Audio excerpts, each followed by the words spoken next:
Peace and blessings and keep up the lessons. You know who this is. This is Crypto B-Boy coming at you with my glasses. Yeah, I gotta put these glasses on. My eyes was a little bit weak today. So we're gonna get into some things, various things, especially the news and some, up-to-date news pretty much. So I'm gonna jump in. So, everybody, I hope you're ready. Let's get it. Are you ready? Let's get it.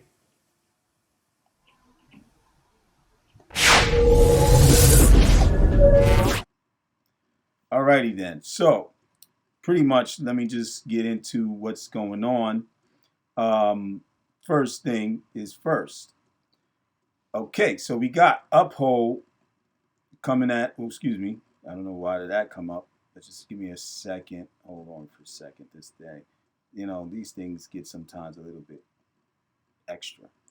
But anyway, here we go. So Uphold has what it is. Silvergate falls, crypto mildly scraped. Okay, and shows top trending assets: XRP 91%. You know, uh, Polygon 85%. Bone Shiba Swap 83%, and some change. I'm not going to deal with the change from Flare 83%.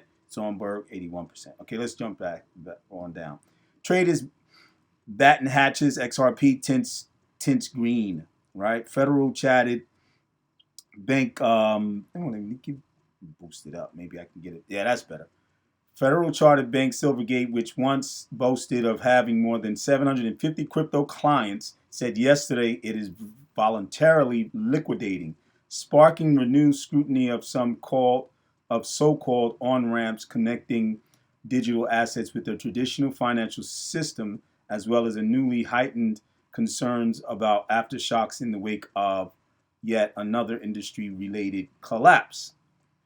So traders could take heart in the price of major coins, Bitcoin and Ethereum, remaining relatively steely overnight, even as market participants appeared to snap up derivatives that offer protection against downturns. CoinDesk cited monthly data showing the strongest bias for um, for put options in over 2 months. It's a sign that investors are worried about a deeper slide in the Bitcoin price and are buying put options to hedge their long spot or futures positions. CoinDesk said, or they're simply looking to profit from potential bearish price actions. So, okay, now, meanwhile, and rather mysterious, XRP is shading solidly. I'm sorry, tongue twister right there, because you got two S's. Shading solidly green, which is up 3.2% over this tumultuous. I'm sorry, tumultuous. Yeah, week, which is all the other cryptos going down, and even showed some marginal 24-hour gains early today, but which have been erased, but has since been erased. Sorry.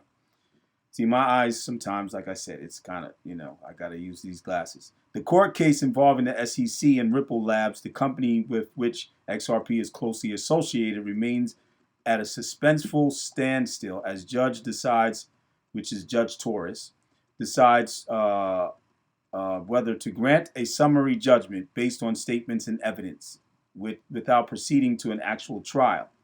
So, all of that, as we know, we're waiting in the, we're waiting in the background, waiting for this to go through. So, pretty much that's that with that. I wanted to give you guys, what's going on down there, right? Hold on for a second.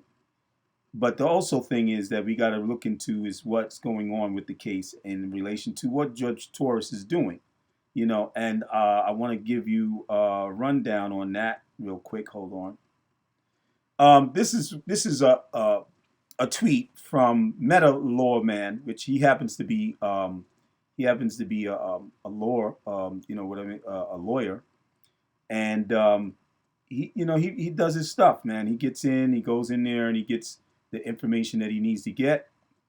to get the people, to know what's going on at this time. You know what I'm saying? These times are very, very, trying and testy, because right now we're waiting on the decision of the judge, right? And what are we, waiting for is what is the deal? You know what I'm saying? And what is her decision? What is she going to do? And that's the problem right now, that we have to really get into. So what I'm gonna do is read it, because my for some reason I'm thinking this has to do with Twitter. They're not letting me, do the scrolling and use and open up the tweet. So I'm gonna just read it to you. And he says, I just finished reading Judge Torres's 57-page ruling on the admissibility of expert testimony in SEC versus Ripple. As a trial lawyer, which he is, like I said, he's a trial lawyer who handled a number of security cases in the Southern District of New York, I have 5 takeaways from the judge's order. Okay, so look at one, and you can't actually look at it, but you can go in and tweet yourself. Go in and look into Meta Law Man and look up, and you can probably find his tweet. And it says, number 1, the judge's ruling on admissibility are legally sound and unlikely to be disturbed on appeal, which is no surprise. The judge demonstrates a good grasp of XRP and the related technology and excellent command of the legal issues, claims, and defenses in the case. That's number 1. And number 2, both sides approximately pushed the envelope on the expert testimony they wanted to submit. So it's not surprising that both sides had some testimony excluded. The judge drew the line in a consistent manner with no bias or leanings or tea leaves discernible to me. And this is his opinion, of course. Number 3, the judge sustained Ripple's objection to expert testimony the SEC wanted to offer about the intentions of XRP purchases. So, pretty much what's going on here, like you see in number 1, she's basically against, in so many different, from so many different angles, against the SEC with what they've been trying to bring and their approach, and they haven't been doing a great job. So this is what is summing up. And then so to finish, this is a setback for the SEC. See, this is what he says. This is a setback for the SEC because the reasonable expectations of purchasers is a component of the Howey test for defining an investment contract. And this is correct. It's very, very important, because if you're going to use the Howey test, you got to have everything, all your everything in place. Everything's got to be in proper order, and it should be coinciding with each other. It shouldn't be, your testimony is all the way outside the Howey test, the area of what it covers as far as what qualifies you under the Howey test, right? Or whatever this testimony is qualifying under the Howey test. And the SEC has not done a great job with that. So the 4th one, the judge overruled the SEC's objections to expert testimony that XRP is not treated as a security in the IRS code. XRP should not be treated as a security under General Accepted Accounting Principles, GAAP. XRP has commercial utility in a number of use cases, and that's correct. XRPL, ODL, So basically, I don't have to read the rest, but actually, I'll read this part. He says, bottom line, as I see it, these rulings were at a net positive for Ripple and for XRP holders. Does this necessarily, or necessitate meaning that Ripple will win the case on summary judgment? He says no. But I do think these rulings make a summary judgment win for the SEC unlikely. And that's what I agree as well. So, pretty much, my man, he dropped it. He dropped it to let you know that, SEC, you're not doing such a great job. You got to get it together. All right, so let's go on to the next thing that I wanted to do. And, this is just like things that make you go, what this guy saw, and I'm bringing back a little bit about the messaging in crypto topic, what happens in the future in random crypto talk on T's Crypto Spot, and he did that. Was on the 4th of this month. Okay, so basically, you can go in and listen if those of you who haven't listened. And again, guys, don't forget to subscribe. To your brother. You know what I mean? And please remember that subscribing it doesn't cost anything, and it gets you. Of course, clicking the notification button or bell, as it is the icon that you see, on the side of, or like on the top part, or maybe the right part, or if not the left YouTube page that you have. And you get to be able to interact. You get to be in part of the community that I have of the viewers. I may not have a lot. Oh, don't worry about it. Growth is in the hands of the beholder. Okay, so we worry about that, and I thank you for those of you who are subscribed to me and try to take some of the content that I give you as value. And those of you who will learn and watch my videos, maybe you'll learn and say, oh, that guy, he knows what he's talking about. He's trying to bring something. I really like what he's saying. And it's nothing that's the norm, probably. Because some people come with the normal stuff, and the same old, running the same old thing.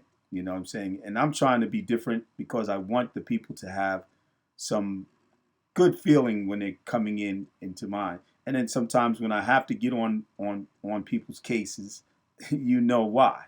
You know what I'm saying? Sometimes I do. Okay, so let me let you listen to this things that make you go, this guy Saul, which he has his own Twitter space. And I'm just wondering why he's questioning my man Quincy Jones. But listen in, all right? Hold on for a sec. Here we go again, trying to get this thing, get these joints up. Where we at? Okay, hold on. All right.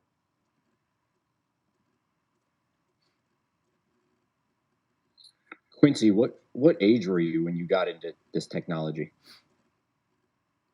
This technology or programming in general? I'm just saying, like, I guess programming in general, and then what age did you start blockchain? So I've been programming since like high school, like 13, 14. All my friends were like hardcore gamers, and we got into modding, and I got kind of jelly that they could set up these crazy servers and set up all these crazy mods. And whenever I wanted to do something, I'm like sitting there going step by step, trying to set up all these. Back then, it used to be significantly like a lot more challenging. It's a lot more streamlined now. Like I think this is when like 5M first came out for like a GTA, as well as a bunch of other like different modding tools or whatever. But yeah, no, like I had a bunch of friends that were sort of into programming, and they were just really good at it. So I was like, oh my god, I should really get into it. But I didn't really get serious into it until like college. But no, I ended up just getting like my first like programming job in college, and I worked in cloud for a bit. I ended up getting all my AWS certifications, and I was in cloud for like almost 4 years. And actually, I worked at an investment firm, and this is really funny because this is when like crypto was blowing up again. And the biggest reason I got into crypto were we were basically just running like just different cloud infrastructures for this firm, and mostly because they're trying to create an automated means of being able to check businesses' credit to be able to determine whether they're going to lend to them. That was like the whole premise. And they got into blockchain because they're like, oh my god, is there a way we can automate this? Da, da, da, da. And they wanted to like stay as far away from the tokens as possible. So where do we go? Corda. And the big cool thing about that was there were a lot of tools to be able to integrate Corda with AWS environments. That was actually like the first tech stack I got interested in terms of well, I guess you could say it was actually XRP a little bit because when I dove into everything, I went through Bitcoin, Ethereum. I went through the different types of mining nodes. I went through setting up like staking nodes. I went through like this sort of like this like. Was that before the professional experience, or was that as part of the professional? It was part of the professional. This was like me going through like a 6 to 8 month period of just trying different technologies out. That was your job description, like explore and figure out. Okay. Well, I was like I said, I was primarily focusing on like sort of setting up this. So we were in the middle of like a. Okay, so I just wanted to let you listen to it and make your own judgment on that. Because let me just be frank with you. I'm gonna keep it a buck with y'all. Other people have done that in the early part when Quincy Jones was trying to come into the scene, and he wasn't trying, but he was coming in, and he was trying to do his own videos. I think he started his own video, and they actually, and he was actually invited to do a interview with Edie XRP. I think it's Crypto Edie, Crypto Eddie, Eri. I mean ERI. Okay, and there was a lot going on with people questioning his credentials. I see that there's a lot of nefarious stuff going on, so I don't trust nobody. I don't trust none of these guys, none of these cats, especially those people who show me that they have some questionability about XRP, XDC, XLM, all these different, different assets, right? Utility coins. I don't have a problem with being a person that's going to be, into trying to know stuff. But if you have ulterior motives because you want to create a narrative that maybe this guy doesn't know what he's talking about, maybe he doesn't have enough experience. I may be wrong. Correct me if I'm wrong if you think, oh, just go in the comment space and say what you think. But, I wonder. All right. Well, I hope Saul is being genuine. I hope he's not being disingenuous. Any of these guys. Like I said, I don't trust a lot of people nowadays. And it's sad. It's really sad. But it goes to show you what's in the chest, in the heart, comes out. And I'm going to keep it that one to that extent. All right. So we'll close out on that. That's enough of that. Hold on a second. I'm sorry.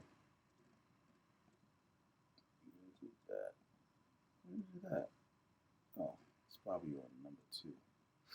Okay, so anyway, let's get on what I'm going to do to close out for you guys.